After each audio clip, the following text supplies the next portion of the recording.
Welcome everybody to the Owning Up to the Urban series. My name is Maria Arquero de Alarcón. I'm a faculty member at the University of Michigan and the director of the Urban Design degree. And I'm truly delighted to be here today. Not yet introducing our guests because that's in the hands of our students.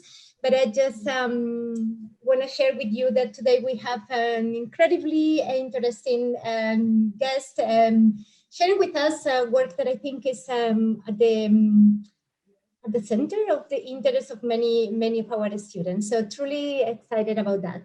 So as you all know at this point in the semester, this is part of jointly developed series in between UVA and University of Michigan. And we are trying to expand the reach and the set of conversations that we are having around urban issues. And I'm doing this in the best possible partnership with my colleague, Mona Alcafez, and I'm gonna turn to her so that she can introduce herself. Good afternoon, everyone. Thank you, Maria. I also just want to quickly frame once more our topic, owning up to the urban. As Maria said, I am here at UVA. Maria and I collaborated this semester and are actually intending to continue doing this, as this is a very successful model to encourage a discussion around urbanism. I'm here an associate professor at UVA and also the director of our urban design programs. Owning up to the urban. I think during the last weeks when we had our individual guest speakers coming in, it was clear how we started to frame the topic, what it truly means that our planet is urbanizing and what we as designers and planners can do to improve these qualities and also to work on sustainability and issues of social justice and equity, etc. Owning up also means we are not only understanding that we are urbanizing the planet, and with this come along a lot of challenges, but that we are also trying to step into the responsibility that we, as those who are involved with constructing our environments, can maybe help to allow these processes to be more sustainable. And I have to say, today we have a speaker I'm extremely fond of because Nafeh really already during her time as a student understood that we need to look at informal developments. And though we maybe always think that as designers, we are not involved in this process, there are absolutely avenues that help communities in informal settlements not only to improve their way of developing more sustainable neighborhoods, but to also understand that this maybe means that the role of the designer has to slightly shift.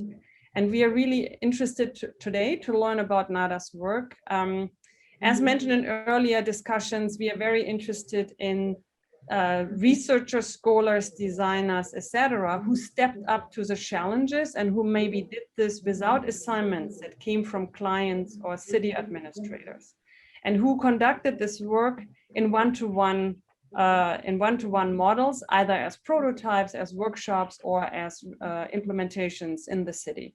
So we are very excited to have our speakers today here with us, and Maria is guiding us, for everyone specifically who is new to the lecture series, through the 5 guiding questions that we asked our speakers to address.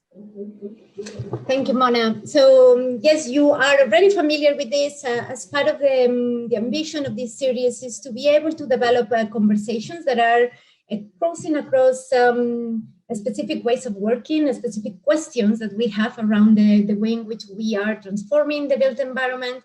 And just by having these larger areas that we are asking our guests to reflect on, we are trying to truly labor in our conversation these approaches and these different ways of working. So we have been asking about agency, about the nature of the work, how we are conducting our questions, how we are approaching ways of working through project making, through problem solving, through other more critical approaches that are about theorizing the built environment.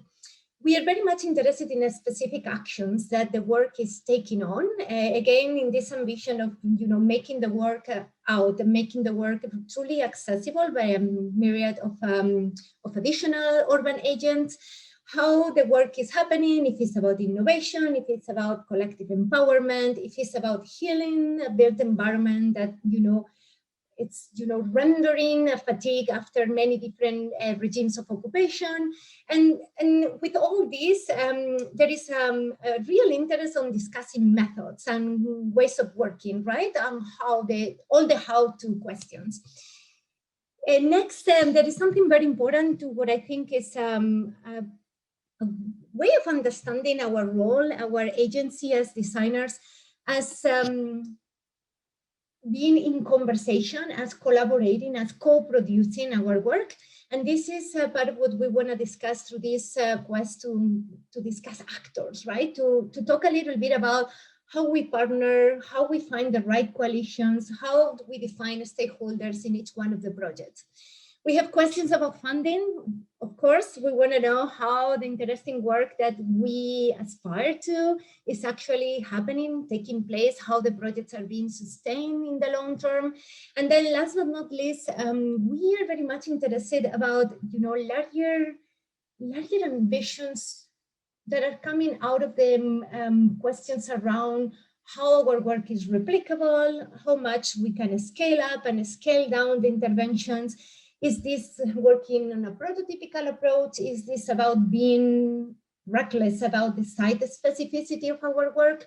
What it means and what are the opportunities to learn from many of these quite unique ways of working? So these are some of the questions that we hope are helping all of us and all of you to be able to put into relationship your own ambitions and your own interests and many of these new ways of working and experimenting with urban work that our guests are sharing with us. Okay, so just as an overview, we had a series of really exciting speakers so far. We have today our 6th lecture with Nada Nafeh. Maybe for everyone, we recorded these lectures and Karim is editing the material, and the lectures will be released to the general public as a form of archive of this lecture series. And we are also really looking forward to communicate and advertise this through Instagram and Facebook in the next weeks. I'm now handing it over to our student moderator team. As every week, the students took over to conduct background research on our speaker, but also to prepare questions, and they are going to moderate later on the questions that are coming from the audience. So I want to thank Emily, Jiajang, Xiaoshuan, and Wei Qi to organize this afternoon. And as every week, a lot of thanks to Karim, who's working very eagerly in the background to make all of this happen. Okay, please take it from here. Thank you. Yeah, thank you, Mona, and thank you, Maria. Hi, everyone, I'm Wei Qi, and now let me introduce today's speaker, Nada Nafeh. Nada Nafeh is an architectural designer, urban researcher, and the founder of the informal pattern language. She completed her Bachelor of Science in Architectural Engineering at the American University in Cairo and received her Master of Architecture from the University of Waterloo. Her thesis, Informal Pattern Language, A Guide to Handmade Improvitecture in Cairo, was awarded with distinction and high commendation. In 2018, she received the LafargeHolcim Research in Practice grant to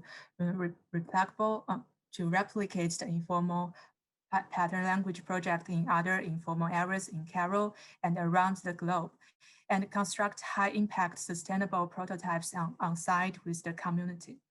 The initiative proposed a holistic, replicable, open source and transferable process and a manual as a guide for community members, designers, planners, and officials to improve informal settlements in Cairo and embedded productive green spaces, sustainability, communal responsibility, and ownership in the residents' daily life. So now, please join me and welcome the Nada Nafeh. Thank you. Thank you for the lovely introduction, and thank you, Mona and Maria, for inviting me to present the Informal Pattern Language Initiative. I'm going to share my screen now. So the work presented here is part of my master thesis, where Mona was my thesis supervisor. And I developed the work as part of the research in practice grant I won, offered by LafargeHolcim Foundation for Sustainable Construction. Participants in the informal pattern language and I invite you to adopt multiple perspectives, rethink existing urban typologies taken for granted, and look for leftover spaces. Embrace the incomplete, the unplanned, and the improvised. We ask you to lose control, but keep your invisibility cloak on.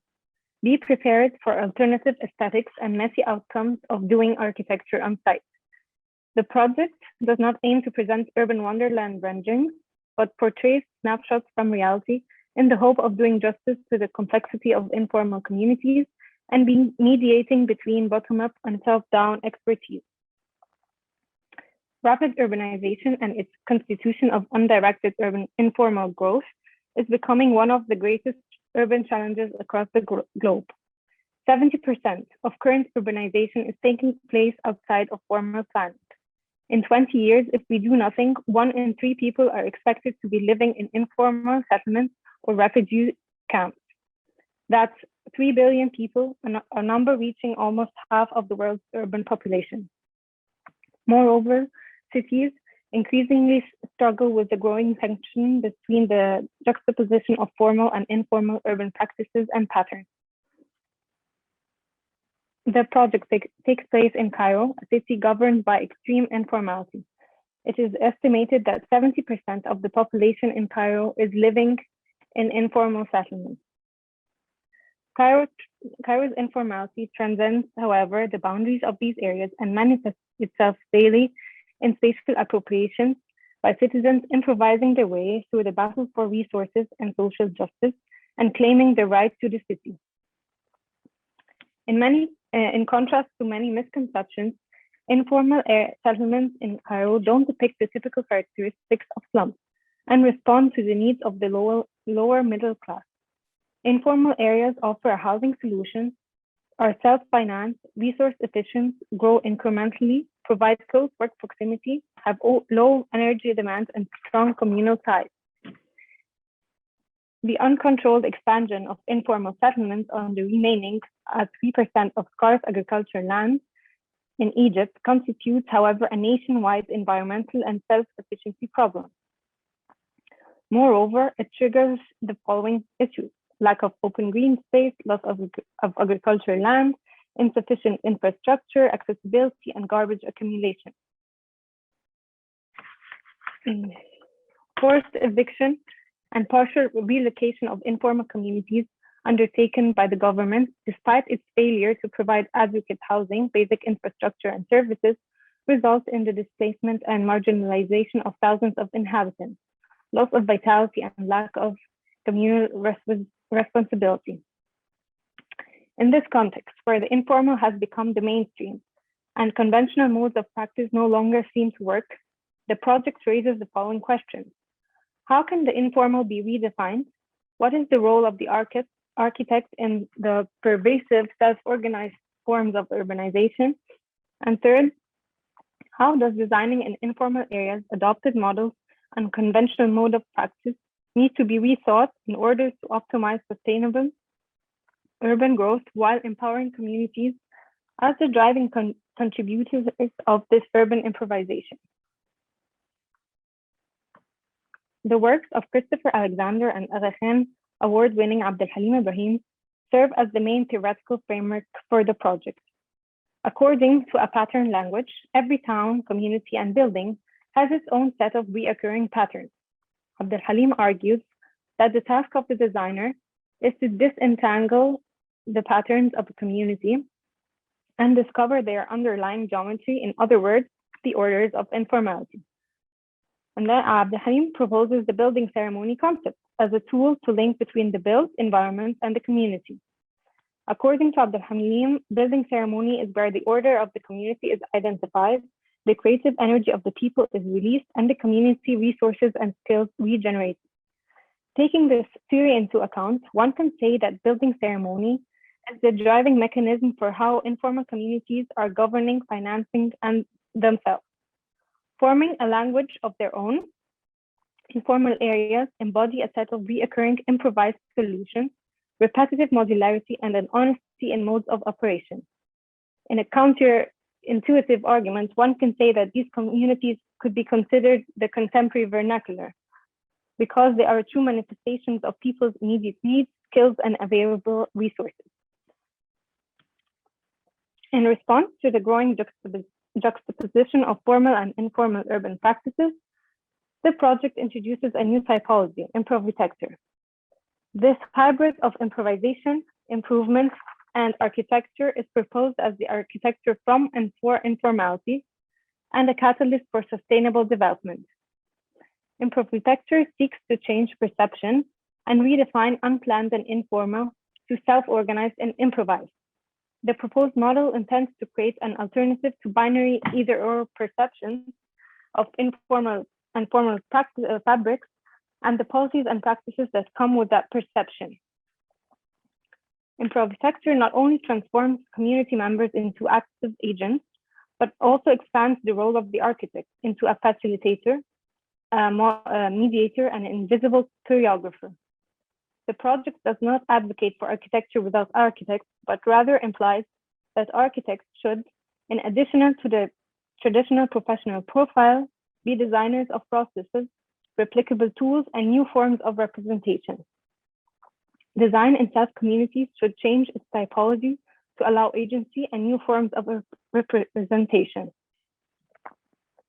Revisiting and expanding upon a pattern language, the project therefore aims to propose a process and a guide that empowers citizens to take ownership of their built environment and improve their socio-cultural and economical patterns with sustainable practices when the architect leaves the site. So we have like a physical manual and a website in form of like, it's a digital kind of a manual that is a platform for open source collaboration. The informal pattern language acts as a guide to operate within the introduced Improvitecture model. So now to the methodology. The project is designed as a replicable, open source, transferable, and flexible process and a long-term monitoring method for sustainable development. As the informal pattern language manual is an assembly of patterns, it mediates between top-down and expertise and bottom-up perspective, propositions, and evaluation. The project therefore engages individuals from different backgrounds, gender, age range, throughout its life cycle. So architecture students and experts document patterns by completing a pattern template. I will then explain the pattern template in detail. Patterns are then documented by children, community members, local partners, and architecture students through a mapping and geotagging workshop on site. Community members contribute to the manual by revealing their urban narrative and needs through interviews and community days. The proposed process, comprised of 4 phases, will create an open source continuous loop of interrogation, refinement, and improvitecting. So it starts by mapping through geotagging mapping workshops to produce maps and document patterns, and then mobilizing where patterns will be filtered and analyzed to create a comprehensive pattern matrix, and then modeling will follow, which is like creating Improvitecture tools that will be applied to patterns for sustainable in-situ design solutions, and then making, where high impact selected proposals will be constructed on site and injected through urban acupuncture to reappropriate the area into a plug-in system for needs, and kind of create a network of sustainable patterns. So to test the proposed process, Ard al-Liwa, a typical informal settlement on agricultural land, was selected. Ard al-Liwa's location on the border between formal and informal Cairo presents itself as an interesting boundary condition to negotiate between the formal and informal interface. The site portrays also different types of ownership on the border that were mapped during the workshop. The next step was to collaborate with local partners on site and look for potential new networks between the following stakeholders: community members, local NGOs, schools, experts, like urban farming and biogas enterprises, and etc. As the future designers, planners, and policy makers, university students were included for a multidisciplinary approach and raising awareness among the young generation.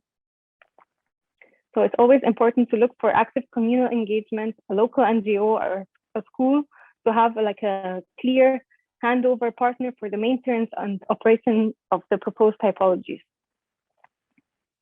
Several tools and platforms for participation were designed to document and filter patterns for the manual and promote open source collaboration. So we have here the mapping workshop, and then we organized talks and training sessions for community members, architecture students, and representatives from the community.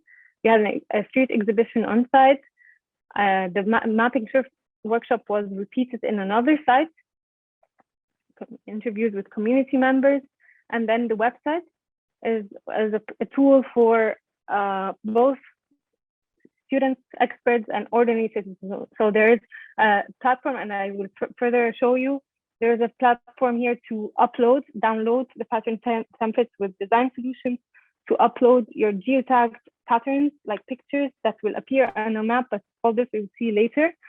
So the main thing is that you have a pattern, you analyze it through this pattern template that was designed by the architect as a tool for participation and to guide the participants on how to document and optimize a pattern from different perspectives, creating unbiased layers of analysis and breaking down the complexity of each pattern before imposing an intervention.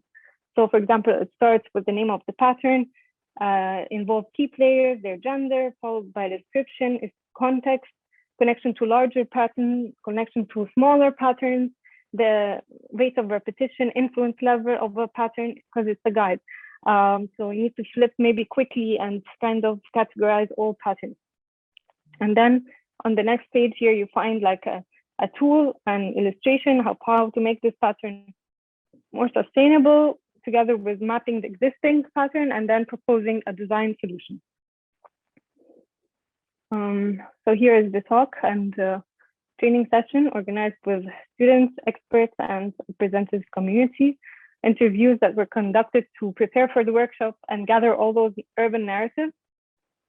And it's very important when going on a site to map the activities throughout the day. You can see here, first the picture, this is the site within a week, completely changed. And then the informal vendors gathered on this famous railway crossing, because like, for daily commuters, it was an ideal spot for informal vendors to gather. But as soon as the government closed the railway and built this pedestrian bridge, the next day, informal vendors gathered around the bridge and automatically negotiated where each vendor has his territory, and they changed location. This is the geotagging and mapping workshop.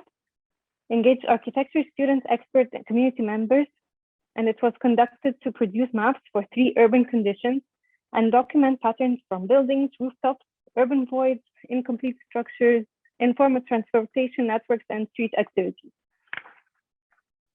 Mapping is a great visualization technique that empowers people to reveal and filter patterns and urban narratives. You have to know that at this time, mapping informal assessments was never done before, because kind of authorities usually don't like to map informal assessments for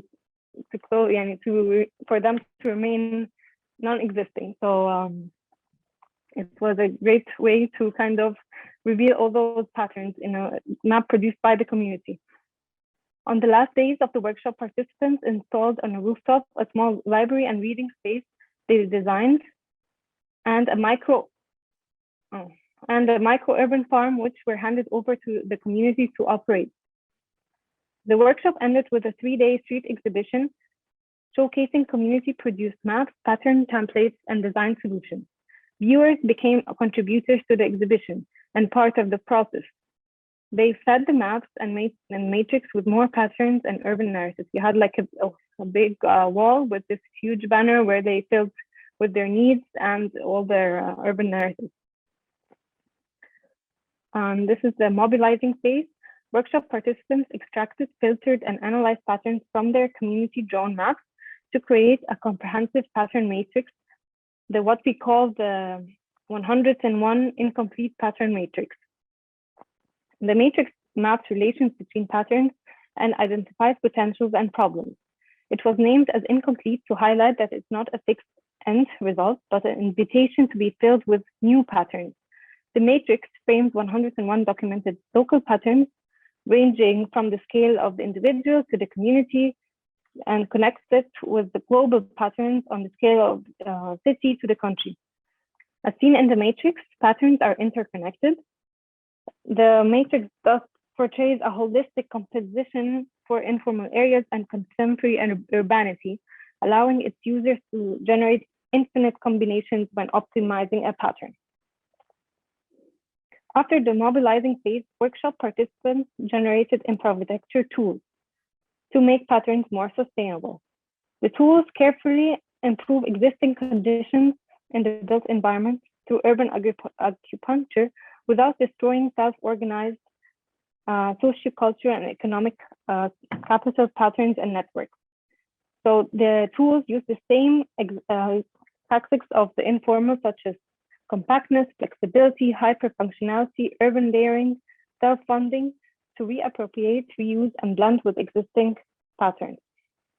One of the most important aspects is that the toolkit was self-generated and not imposed. And similar to the patterns, the tools always need to be updated. The process was replicated on another site called Al-Mu'tamadiyya to review and validate its transferability and the previously documented patterns, tools, and reframed roles of community members and architects. Each phase was designed to filter and confirm patterns for the manual and to transfer knowledge and skills between the architect and community members. Assembling and editing all the compiled patterns, urban narratives, and knowledge from site, the informal pattern language manual was formed. In the following part, I will present you extracts from the manual, showcasing patterns from different scales. The manual starts with the Improvitecture toolkit. As you can see, every tool is inscribed with the name of its creator. So you have like all the students or the doorman or the lewa if he invented the tool. And a number, an instruction, and an illustration, and finally a short description. I will start now with the first pattern because of its importance as the initiator of all patterns. So when buildings follow agriculture parcels, the majority of patterns portrayed in this manual follow. The pattern is responsible for the formation of the typological patterns, building methods, and aesthetics that now characterize the architecture and built environment of informal Cairo. The diagram here portrays the development from agriculture to dense urban fabric and the building typology generated at every phase. The original agricultural grid of faddans and irrigation system serves as the base layout and a clear planning principle to the spontaneous urbanization that occurred. So main canals are turned into roads. Smaller channels become streets. By mutual agreement, a 2-meter setback is taken from each side of the faddan, which later gets legally or illegally subdivided into smaller plots. Plots are then entirely built and become a forest of buildings with practically no trees and a hybridized concrete jungle. Therefore, reverse the pattern so that agriculture follows building, and they no longer compete for the same plot. Introduce land and environment restoration mechanisms that relink human beings to animals, to buildings, to the environment, and bring back economic gain higher than residential use. Oyster mushrooms are an excellent urban farming alternative where mycelium offers a biodegradable construction and bonding material with waste management and income generation benefits. So preserve existing agricultural land by law and change the rigid taxation laws imposed on farmers that force them to sell their land. Think of their your building as an oyster mushroom farm, a biogas plant, or a combination of both to form an ecosystem. Use the special humid environmental conditions needed for oyster mushroom farms to repair deficiencies in the hot, dry climate in Cairo, and your building to become a passive ventilator, humidifier, and air filter for the community. For existing buildings, pass a law that requires each building to have a green roof or wall as a compensation for the lost agricultural land. Experiment with slight aggregation of the typological informal building methods to introduce an optimized building prototype that, once replicated, will have a huge impact on the entire urban scheme and offer more public spaces, ventilation, and improve air quality that are currently absent. So as you can see on this side is the existing typology where you have always like agreed upon front setbacks. So proposed typology is to take setbacks from front and back to create like this internal street. And then if the existing typology has one cantilevered street facade, proposed typology is to take the cantilevers also from the back side. So you have a double cantilever. And then if the street and the existing typology is the only open public space for social interaction and working, we propose to kind of reinterpret the shafts that are used for ventilation as internal courtyard. And with this internally trained pedestrian street, it will multiply public space. And in the existing typology, ventilation and daylight is only achieved through limited openings and this, an interior staircase with light well, but in the proposed, and then all other sides are blind. So you have one street facade and then all other sides are blind. So proposed typology is to have like a perforated building skin and take the staircase outside and maybe combine maybe two buildings can share one staircase, and then the space used for public as a public space, so that you have three blind facades, but three blind sides, but perforated ones. So when the air moves, it is from building to building, it's further cooled down. And instead of having like just a commercial and residential and underutilized rooftop, proposed is to have one residential floor where farmers or building owners can reside and take care of the facility. And then the usage is agriculture for agriculture and renewable energy. And the rooftop, of course, is used as a green farm or for solar farming or biogas production. So this is like a ground floor plan. If one prototype is replicated, as you can see, it creates an internal artery of public space and a safer working environment rather than the streets. And if you overlay those perforated building skins, and I will further explain them, they are water storing clay modules for passive evaporative cooling. You can do one layer, 2 layers, or even more layers according to need to increase humidity or cooling. Okay, moving to the next pattern, which is urban voids, large urban voids. Urban voids are yesterday's agriculture and land and tomorrow's building. When disputes on land ownership or shortage in resources delay construction, plot owners temporarily transform their vacant land into parking lots. Before proposing a design proposal, we documented the vocabulary of informality in those parking lots and mapped activities in urban voids. Proposed design, so community walls are injected in urban voids and attached to incomplete buildings as a plug-in system for the missing physical and social infrastructure. These structures are flexible, adaptive, permeable, and expandable to comply with the changing demands of informality and the complex urban context. They operate as an incubator for existing patterns, found on site, integrate new patterns promoting environmental and social responsibility, and at the same time accommodate for future informality. So this is an example of how can they attach to an incomplete building and reappropriate it. The role of the architect doesn't end at the design phase. One has to conceive diagrams on how the proposed design should be constructed, financed, and operated by different stakeholders on site to constantly regenerate those building ceremonies that keep buildings alive. Moving to the small-scale urban voids, another pattern, which is called shared urban pockets. Shared urban pockets are small patches of vacant land, almost like cracks within the concrete and brick blocks of buildings. They are spaces that change on a daily or even the hourly basis.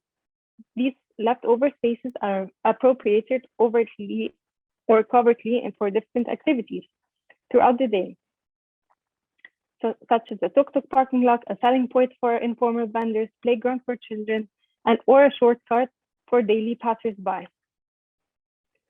Urban pockets are key in offering a sort of scaled-down public space. Although small in size, they have enormous potential of infusing new choices and opportunities in an urban area and addressing a variety of needs. However, because space is restricted and user needs are both diverse and varied throughout the day, conflicts can sometimes arise between different groups. Therefore, transform vacant in-between space into an improvi pocket, a mini public space in your pocket. Improvi pocket is composed of a sliding building envelope and suspended slabs to minimize footprint and respect existing informal activity on the ground level. The structure offers a flexible framework of free improvisation, which by its different configurations and resulting space is able to simultaneously address a variety of needs. Program can include floating slabs for working and learning, a floating playground, trampoline, and a small event space. A toolbox of urban furniture is tucked below the floating slab, which transforms the space beneath into a market, a soccer field, and a space for ceremonies. Here are the different variations that can be achieved through the sliding building frame. Then moving to the next pattern, which is connected roofs. In such a dense urban fabric, rooftops offer a smart alternative to ground development. As buildings follow agriculture parcels with no setbacks, rows of connected buildings are formed. The use of rooftops in informal settlements is one that can be expected from an improvised city. But it is when a broader approach is adopted that the influence of rooftop usage starts to show and can be maximized as another layer of sustainable urban space. Therefore, connect small, think big. Connect rooftops to form an interconnected network and a mosaic of shared semi-private spaces, public spaces, multiply rooftop usage, trade air rights, and divide costs. Thinking big, the factors affecting the connection of rooftops at the macro level are major transportation corridors dividing the area into identifiable zones that need to be respected, nodes, and land uses. Zooming in on the meso level, the following factors are influential. Block plans, we identify 3 block plans, connected rows or connected blocks or connected rooftops and voids or agricultural land. And there are 3 types of connections: side to side, back to back, across the street connections, or like major radical connections over main streets or nodes. Zooming further on a block plan, one has to map the activities on rooftops to respect existing program and find connections between shareable spaces. So we have activities can be divided into 3 categories: public shareable, private unshareable, and semi-public shareable that are only shared between the 3 adjacent buildings. Zooming further on the scale of one building, this guide is developed to help residents select the type of connector in relation to the adjacent urban conditions, structure, height of their building. By connecting rooftops and shuffling existing shareable program, the skyline can be transformed into a sustainable public park featuring co-shared infrastructure, urban farming, solar energy farms, animal breeding, and ad hoc classrooms, walkways, and spaces for microeconomies, learning, play, and growth. Partnered residents can carve their side walls as gateways and connect, share, co-finance, and collectively maintain their rooftops in order to engage in activities they otherwise had no suitable space and funding for. Moving to the next pattern, which is pigeon towers. You find them all over the skyline in Cairo. It's for pigeon breeding. Vertical urban farming is combined with existing pigeon towers to create hybridized green towers that include pigeon breeding. Hydroponic system spaces for economic and socio-cultural development. To empower women, spaces for microeconomies are retrofitted in the male-dominated pigeon towers to be in close proximity to their children and homes. So I don't know if you know about pigeon breeding. It's kind of a game in Egypt where they train the pigeons, and every pigeon breeder has a certain time where he kind of, with this red flag, does circles, and pigeons are trained to travel and come back in the same spots, and because of the great navigation system in the pigeons, so they can send messages. They play those kind of games where they try to steal other pigeons, and so it's purely a male-dominated activity, but it's mainly afternoon. So this is a proposal to kind of use it in the daytime. So you have on the right left side is the right daytime, and on the right side is the nighttime. Okay, and the next pattern is the cantilevered facade. It's one of the most prominent patterns characterizing the aesthetics of the architecture of informality. The basic rule applies whenever there needs to be a street or there is a cantilevered facade. The other sides of the buildings are blind. Beneath the cantilever lies life, open to all sorts of informal appropriations. The cantilever and the space below serve, among others, as an extension of workshops and homes, as a pocket for social interaction and economic gain, and as canvases for attaching signs, streetlights, and merchandise. Overlapping and consecutive urban narratives adapt the research according to need and greed. Therefore, for future buildings, enlarge the cantilever in protrusion and height for enhanced ventilation and porosity. Duplicate the cantilever on the back side of the building to create an internal public space, as we saw before. Inject so-called foldable vertical yards below the cantilever of existing buildings to serve as an incubator for activities. These frames are foldable to maintain clear head height and are composed of different rotatable pegboards, solar panels, screens, and foldable street furniture for residents to accommodate their daily activities. So the residents can share, swap, constantly update the frame. They can even slide from cantilever of the building to reappropriate urban voids and structure and incomplete structures, as you can see here.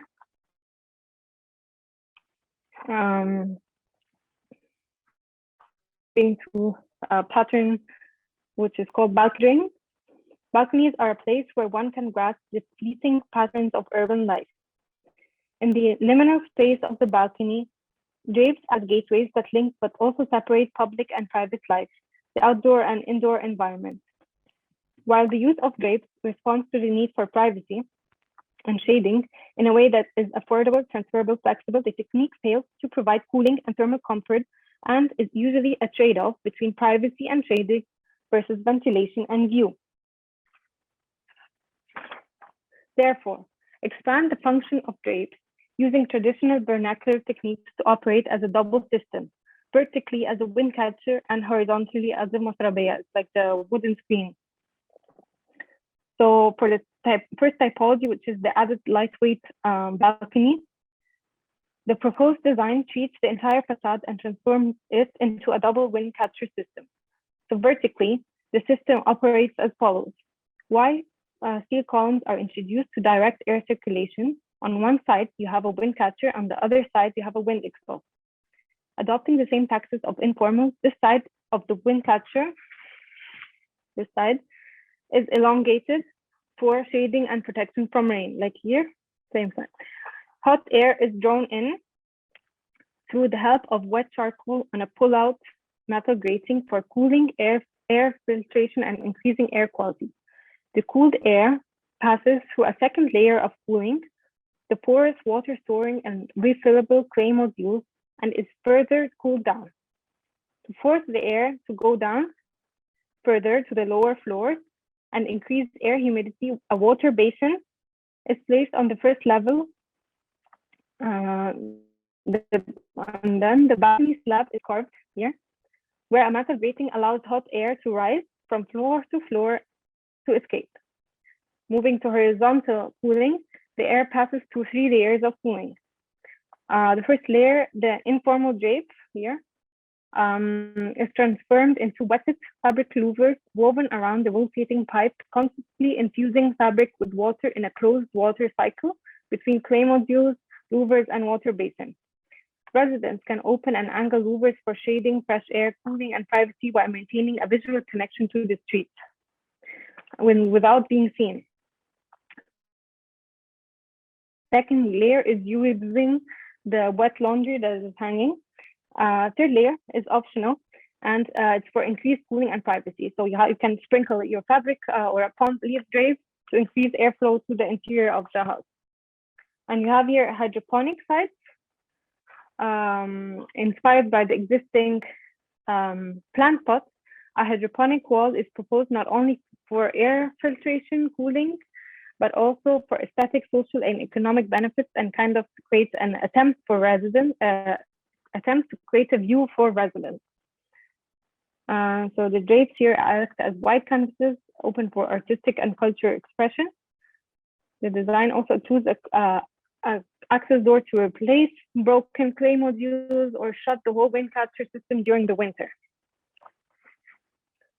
So moving to the second typology of the balcony, the indented balcony, replacing the brick railing, this one,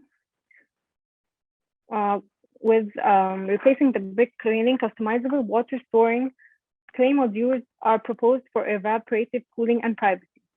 So here the hand drape, the handmade drape, is made of local palm fronds, replacing the fabric drape because it has more openings for better ventilation. They also organic fibers better absorb and retain and release water than fabric drapes. Plus, they also revive a traditional handcraft that is fading out.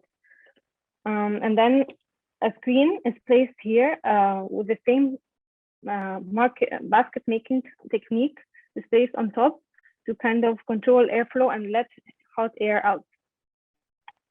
Here is a close-up on the different skin variations that can be achieved through the proposed clay modules. So you have irregular push and pull patterns, or a stacked regular pattern, or rows with different depth variations, and clusters of same modules, so residents can appropriate their building skin as much as according to need. Moving to the last pattern I will show you today, which I believe is one of the most important pattern, which is incomplete structure. The city's skyline is an exhibit for the multi-layered aesthetics of incompleteness and its many manifestations in the built environment. Whether as entire buildings, deskin to their basic structure elements, or vacant floors, whether as steel rebars planted in agricultural lands, or the scaffolding used in pigeon towers, sheds, and temporary reappropriations. Incomplete structures are a sign of both unrealized dreams and unlimited possibilities waiting to be materialized when resources become available and circumstances change. So how can we read these incomplete objects differently? What if it was a necessary incompleteness to adapt to the constantly changing narratives of informality and our way of occupying space in general? 30 to 40% of Cairo's housing units lie unoccupied. Adding to this extreme waste of space in such a dense city is the fact that the government is eradicating hundreds of buildings with no permits, despite its failure to provide adequate housing. The result is an enormous waste of construction materials, scarce resources and spaces that could have been recycled and adaptively reused and transformed. With the space they offer, their openness, modularity, and exposed honesty of materials, incomplete structures form an ideal framework to celebrate improvisation and accommodate missing infrastructure. Therefore, mine the city for incomplete structures, leftover spaces, local crafts, and abandoned construction material and waste. Negotiate air rights and urban timeshares to retrofit incomplete structures with plug-in elements or a parasitic takeover that accommodates missing infrastructure. Here is a step-by-step guide on how to optimize incomplete structures and all the available options. So using the same techniques of the informal, according to typology. So normally incomplete structure is what we call, you have like the two ground floor slabs incomplete. We call it the showroom typology, or people always leave a floor or two for their children when they grow up and get married in the same building. So we have like 2 or 3 floors incomplete at the top, or an entire incomplete building. And then you can choose to have like a single program, a combined program. And then you can choose a reappropriation technique, like from informality, for example, like a plug-in, or through insertion, or through creating an environmental wrap, or through a parasitic takeover, or you, for example, have one part of the building is inaccessible and other part is free for appropriation, or careful carving. So using or adopting the aesthetics of the partially demolished buildings, if they are still structurally sound, to allow ventilation, daylight, and vegetation into the space. And then you can always connect with the adjacent urban conditions to incomplete buildings, or one complete building and urban void, or combine there. Here is a showcase of some plug-in elements that can glide, be fixed on the facade, or inserted in incomplete structures. These elements are designed for ongoing incompleteness and future informality, improvisation, and adaptation. Improvisers can constantly reconfigure these elements with different arrangements and skins. Environmental wraps are designed as an incomplete, expandable, borrowable skin. The permeability of incomplete buildings highlights their utilitarian role in becoming the infrastructure of the site.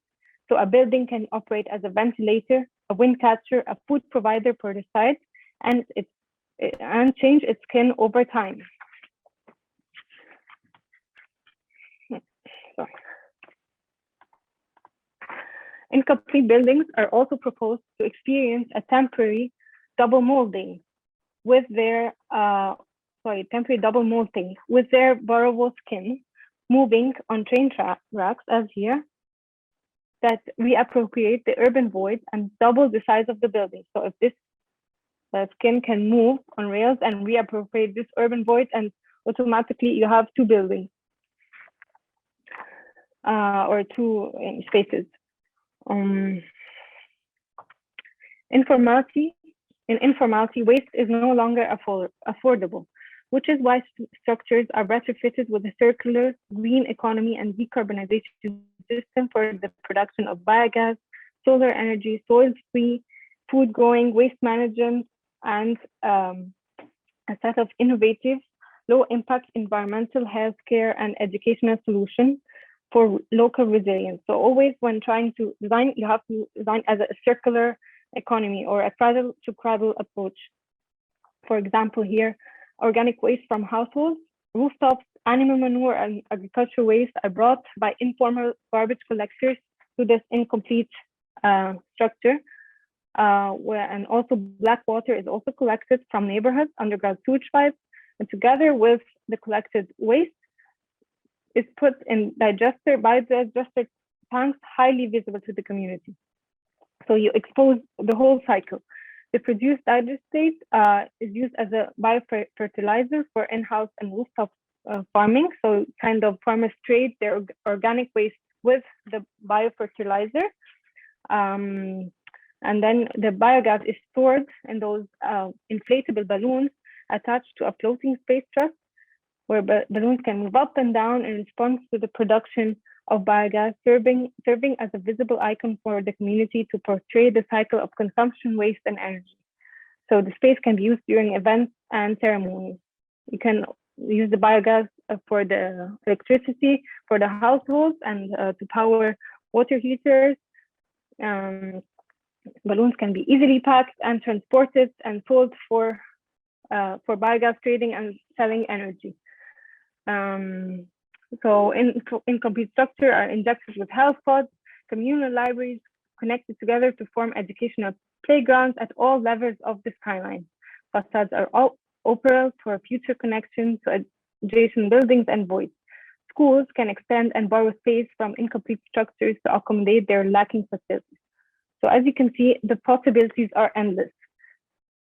The project set out to revisit perceptions of the informal, adopted typologies and the status quo in order not to limit architecture, innovation, and possibilities for our future.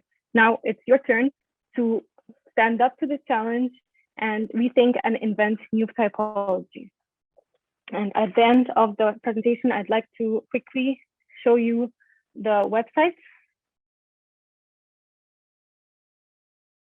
So the website here is, again, as a tool for designers, for community members, for experts. It's kind of a digital open source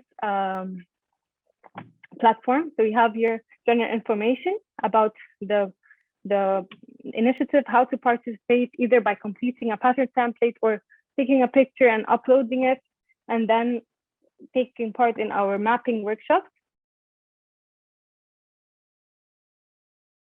And this is our team.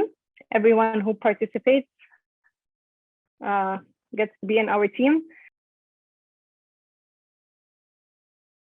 And here is on the platform to download the pattern template and kind of upload it again. So everything from now will be built to appear on the map. Remember to turn on your location services, take a picture of your pattern and upload it here on the website. And then through these, now if you kind of create on problem, only the patterns will show that are categorized under problems or potential, according to your category. So if, for example, I click on this pattern, which is waiting agriculture land, the pattern template opens and with the design solution. So anyone can download it, test it, develop on it, and re-upload it as another pattern, or with the same one, but a different manifestation or a different design proposal. Then here you have all the tools. So you can have all the involved key players and all the involved new key players that are involved after creating this tool. And maps here is where everything comes together. So when you upload the geotag patterns, they appear on this map here. So for example, if I click on the problems, only the patterns that were uploaded with problems will show. So I click, for example, on this pattern, limited openings, and it tells me, it brings me back to the pattern template that was generated and all the forces, problems, and categories and important, all the categories that the user selected will appear here. And then the last part of the website showcases urban narratives that link people's microscopic needs to large urban issues. It's kind of a blog that communicates the needs of the vulnerable. That's it. I'm done. Thank you, Nada.